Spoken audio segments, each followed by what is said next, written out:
San Francisco is one of the wealthiest cities in America.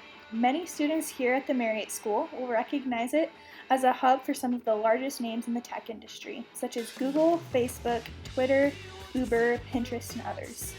These companies have brought huge amounts of wealth to this city. With great weather, great jobs, great culture, and great food, San Francisco seems like the perfect place to live. However, the side that most Americans don't see of San Francisco tells an entirely different story. An estimated 13.8% of individuals in the San Francisco area are living below the poverty line. The influx of such wealthy people into this area have caused the price of living to skyrocket, so that San Francisco is the #1 most expensive place in America to live.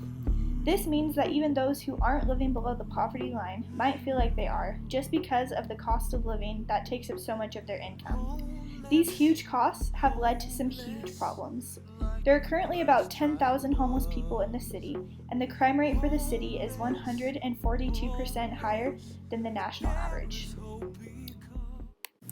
So, Fundación Paraguaya is an organization founded in Paraguay that is aimed at helping people to fix their own problems. They really are trying to alleviate poverty throughout the world, and they've been partnering with other organizations in a program of theirs called the Poverty Spotlight.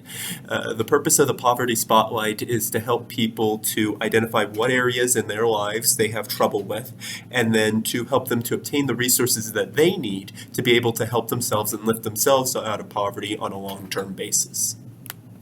One organization that we found is a government organization called Meals on Wheels in San Francisco.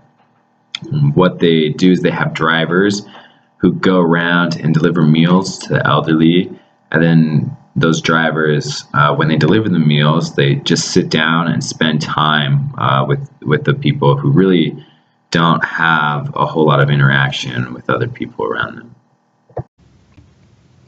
St. Anthony's main service is their dining room. It serves over 1 million hot meals every year to anybody who needs one. Veterans, homeless people, mentally ill, immigrants, anyone. They never turn anybody away. The men in their addiction recovery program prepare and serve the meals along with other volunteers. They also have many other programs besides their dining room. They have the largest clothing program in San Francisco. They have social services, healthcare, pretty much anything anyone needs to get back on their feet. One of the organizations that we found in San Francisco is called SF Cares. SF Cares is a collaboration of 8 different churches and nonprofit organizations that work to alleviate loneliness and suffering in whatever ways they can in San Francisco. So, for example, some of the things that they do is they provide LGBT shelters. They do a weekly banquet for people who have HIV and AIDS. They have partnered with the police to establish volunteer chaplaincy programs. They have helped to distribute prescription eyeglasses, and they visit a lot of the homeless people in San Francisco. SF Cares is willing to work with Fundación Paraguaya, and they seem like a great organization, and so we highly recommend that we work with them. In order to get a better understanding of the different cultures of the organizations that we talked to for this project, we decided to list them out on the competing values framework that we talked about in class. Now, all of these fell more on the internal focus side rather than external focus side because they're organizations, not necessarily companies that are competing with other companies. And throughout that, we found that most of the organizations fell within the collaborate section. This included Fundación Paraguaya, SF Cares, and St. Anthony's. However, Meals on Wheels we felt fit more into the control structure because it is a government-run organization and has a lot more hierarchical structures within it.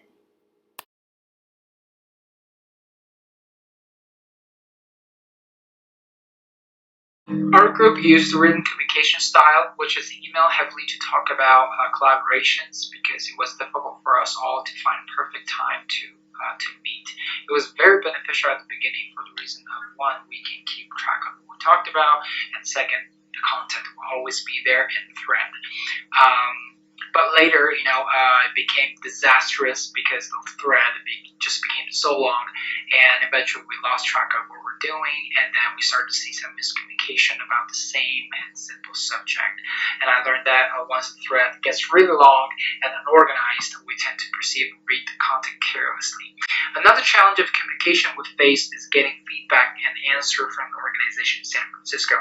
I believe the problem was because we as contactor lacks credibility or isn't trustworthy as a group student trying to represent what Fundación Paraguaya is trying to accomplish. In the beginning of the meeting, we didn't have a clear purpose of it because we were still trying to figure out what we need to do. We were excited to meet with other people, but we didn't use our time very effectively. So, what are we doing today? Or reading meeting. Hey Steve, look at this. Look at this deal. Is that on KSL? No, this is on Amazon, dude. Oh, Yeah, man. look. It's good, right? They're from China. Yeah, it's from China. Too bad it's not from US. Do we have a paper due? I think you're thinking of ethics. It was hard to meet with other people as well because we have 6 of us in our group and we have a really busy schedule. Just the 2 of us today, huh? Guess so. Thankfully, in our meeting, we started to use agendas for our meetings so that we have a purpose of each meeting so that they are really effective. If we didn't have an agenda, our meeting would be really less productive. All right, so we'll turn to the agenda for today. So today we are going to be go ahead and filming the paper for that's going to be due Monday.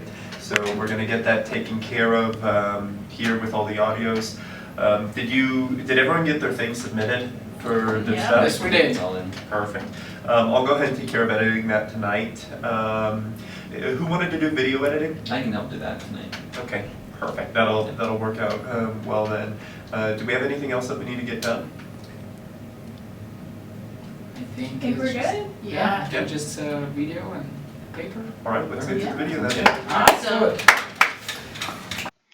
One of the concepts from the book that was important to our group was the forming, storming, norming, performing cycle. We found that applied to us as we came together at the beginning of the semester and began to get to know one another. I wouldn't say we had huge difficulties going along, but there were we had some problems with communication problems or people having different ideas on how things should be accomplished.